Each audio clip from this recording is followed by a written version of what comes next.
donde coincidimos con la dosis efectiva 50 del fármaco C. Ahora pregunto, ¿cuál de estos tres fármacos es más potente y por qué? ¿O cuál es el menos potente? Porque el fármaco que tiene la mayor dosis efectiva 50 es el menos potente, en este caso el fármaco B. Los fármacos A y C tienen la menor dosis efectiva 50, por lo tanto son los menos potentes. Disculpen, si tienen la menor dosis efectiva son los más potentes. A y C tienen igual potencia. El fármaco A es más potente que el fármaco B. El fármaco B es menos potente que A y C. Les dije hasta aquí que hemos hablado de respuestas graduales, pero también hay respuestas que son cuantales, es decir, que son respuestas de todo o nada. El efecto se produce o no se produce. Por ejemplo, en animales de experimentación, si están convulsionando, decimos si hay convulsión o no hay convulsión, si hay muerte o no hay muerte. No es que el animal está medio muerto o medio vivo. Entonces, el efecto se presenta, aquí es todo o nada. Ya hemos dicho que el fármaco se une al receptor y forma el complejo fármaco-receptor, y este complejo fármaco-receptor entonces va a dar origen a un efecto, al efecto biológico.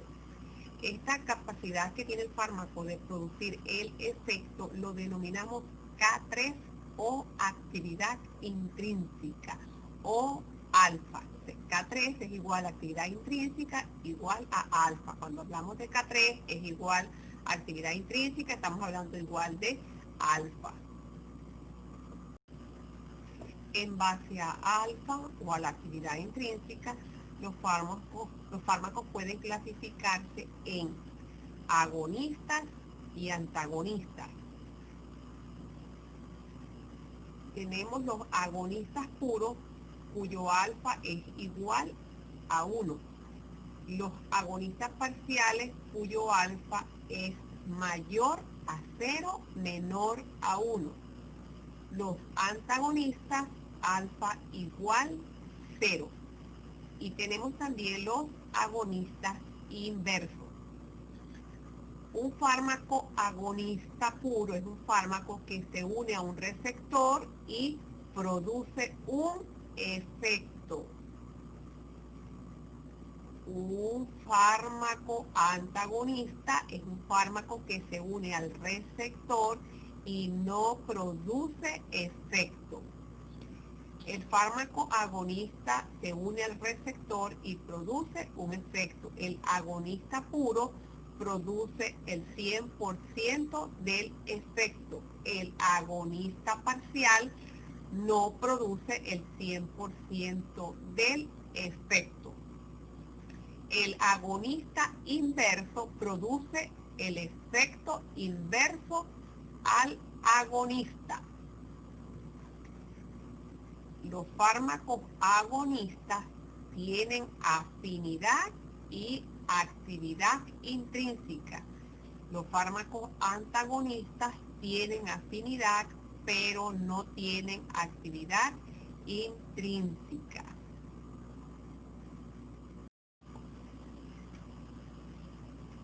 De acuerdo al estado activo o inactivo del receptor, los fármacos agonistas puros tienen mayor afinidad por el estado activo del receptor.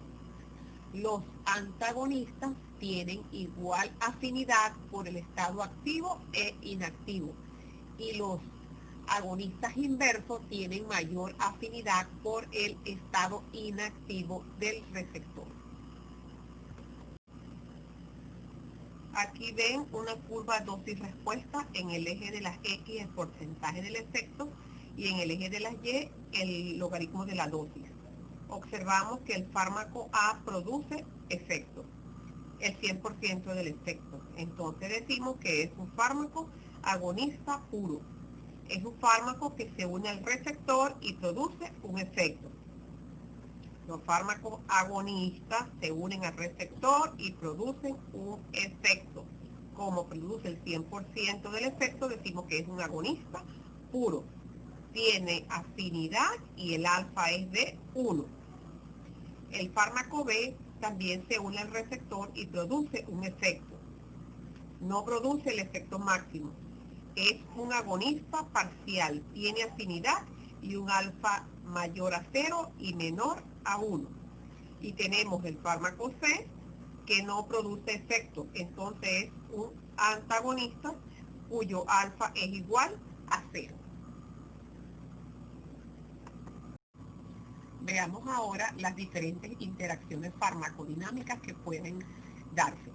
Tenemos el antagonismo competitivo, el antagonismo no competitivo, el agonista puro en presencia de un agonista parcial.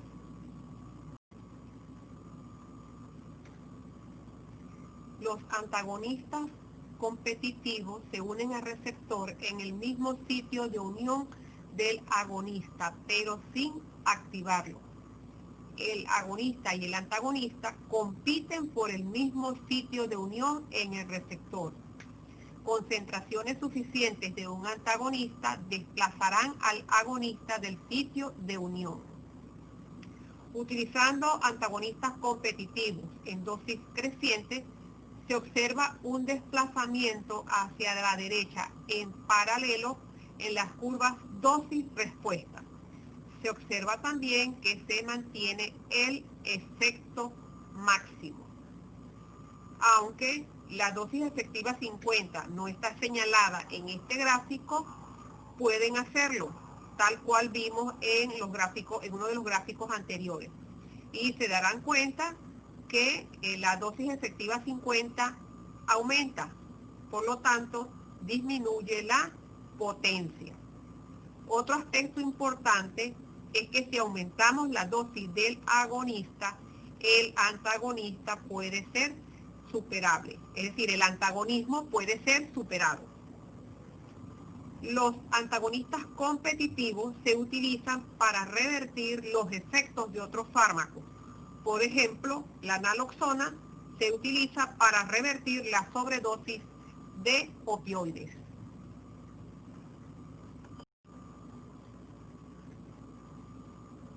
En este tipo de antagonismo no compiten por el sitio de unión. El antagonista se une al receptor en un sitio diferente del agonista, con lo que cambia la afinidad del receptor por el agonista.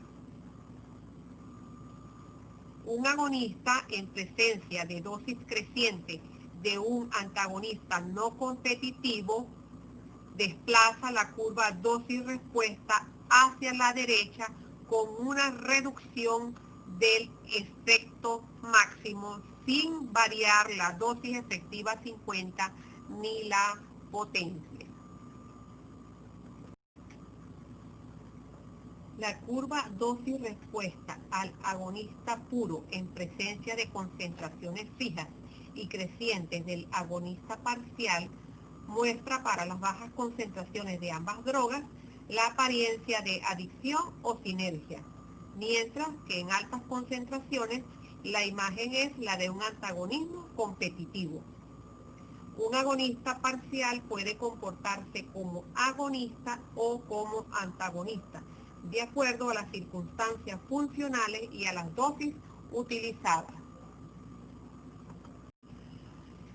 En la última parte de este tema, regulación de receptores de sensibilización e hipersensibilización, pueden consultarla por Flores. Cualquier duda se aclara en el momento de las asesorías.